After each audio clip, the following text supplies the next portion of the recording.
Vallejo? Yeah. Okay, I agree a lot with Kim as well about the sound. Yeah. It is the most important thing in the film, and if you have wonderful footage, it won't help you at all if the sound isn't good. So, and I think on another level that the sound brings so much to how one emotionally understands a film, that what is being said isn't, I mean, if somebody's explaining something, it will never have, most usually will not have the depth that of feeling that the sound will bring, whether that's musical sound or, you know, ambi sound. It gives the film depth, it gives the film a horizon. For me, it's very important to work with the sound and compositions. I think I'd also like to just say, for me, it's very important. I like films that have a strong signature, and a strong signature that the author or the filmmaker is saying, this is what I think, this is what I want, this is what I want you to see that I want. And that I'm not as interested in films that claim objectivity. I find objectivity rather problematic, and I'm interested in subjectivity. Boy, we could do a whole panel on just Yes. that. I was going to say that the cliche of, it's a cliche, but it really works is in documentary is show rather than tell. Mm-hmm. And I think that you have to stop a lot and ask yourself, am I showing more than I'm telling here? Okay. At this point, I'd like to open things up so our audience can ask some questions of our panelists. Does anybody have a question? Yeah. Do you all do your own shooting? Your own filming? No? Try Yes. sometimes, yeah. I hire someone better than me when I can, Yeah. which isn't always. Otherwise, it's us. Yeah. It depends on the point, how important. In this film, for example, that I made Beyond This Place, the point of view is very important. That is, that I filmed it 80% of the time. And then for certain shots, I had a cameraman do. I think it's good to be able to do it. Yeah. My question is for Kim. How are you received by the people in Shelbyville? Because it seems like you would have hostile interviews because you have people on both sides. It's a really good question because depending on the subject you're taking on, you could do a whole other thing on ethics and documentary filmmaking, but you know, how much do you tell and are you, you know, will someone accuse you of being deceptive to certain people because you want to get certain things? In Shelbyville, I was a little bit vague about, with certain contingents of the town about what doing a thing about changing America. I don't really feel like I was ever deceived anyone. And, you know, one of the things I really like in the films that I've done is a trust building. That's that whole process with subjects that become involved with my films of building the trust, because you know, I tell them up front when you get them to sign a release, it is kind of a big deal for you to sign this, and it's a lot of trust. So you know, there's nothing I'm going to be able to tell you other than you're going to have to trust me on certain things. So that's something I really enjoy doing with the subjects, and I think a lot of with Shelbyville, it's a lot of spending time. You know, you can't sort of go into a place and expect. You know, unless you're sort of going in for a news piece, you have to spend time, hang out there, and get people to know a little bit about who you are and what your objectives are. So, you know, and it's interesting because there were different points of view. There was a film once called Two Towns of Jasper, which had, and at one point a friend said, do you think you should hire two different crews to kind of deal with one contingent of town and the other? It was such a small town that would have been kind of contrived. Like, oh, they have nothing to do with me.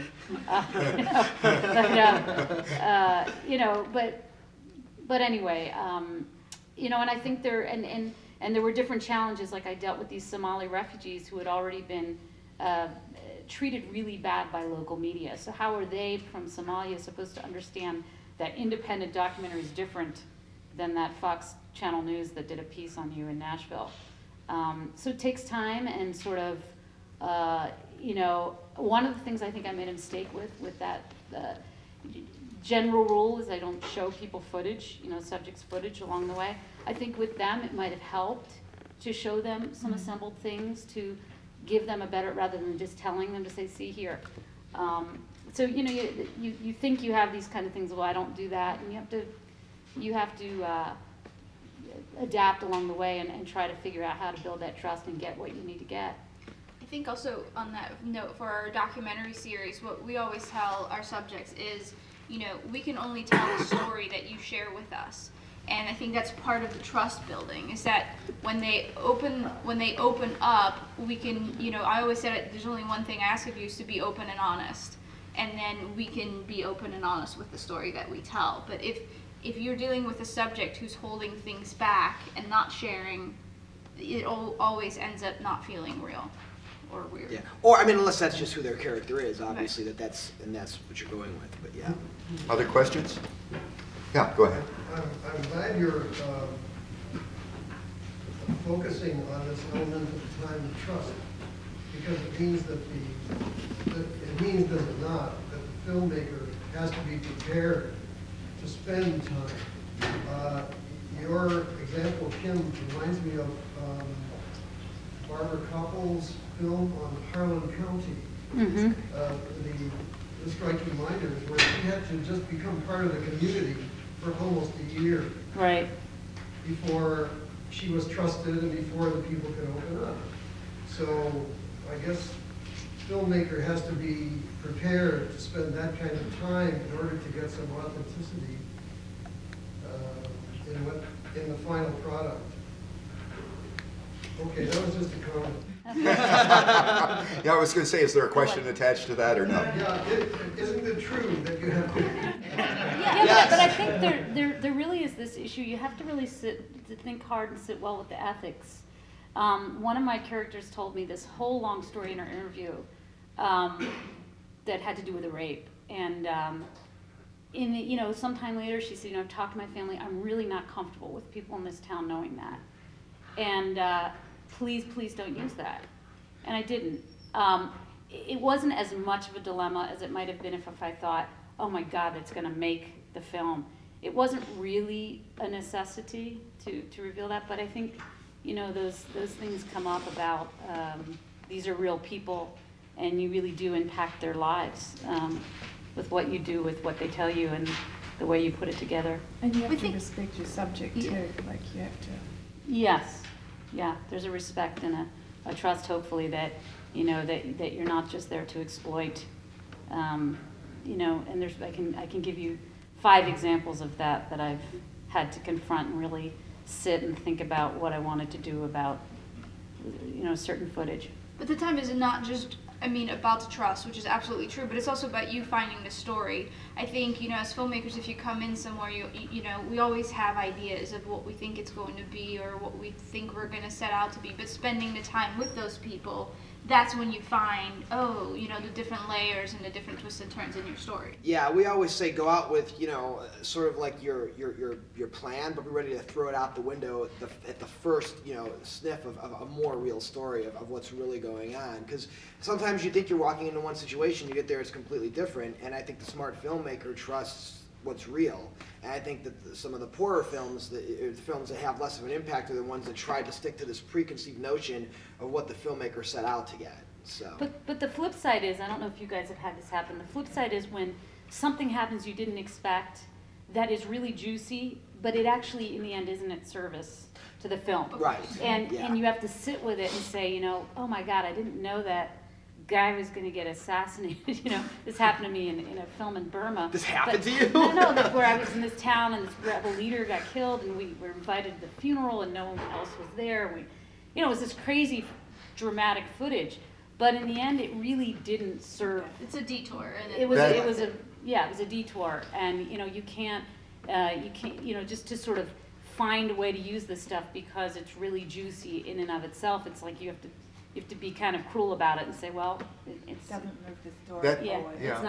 it's not Just service. a quick comment on that. A writer friend of mine said that when you're putting together something you've written and it seems like it needs to be cut down, that you need to kill your babies, the stuff Exactly, that's your yeah. favorite.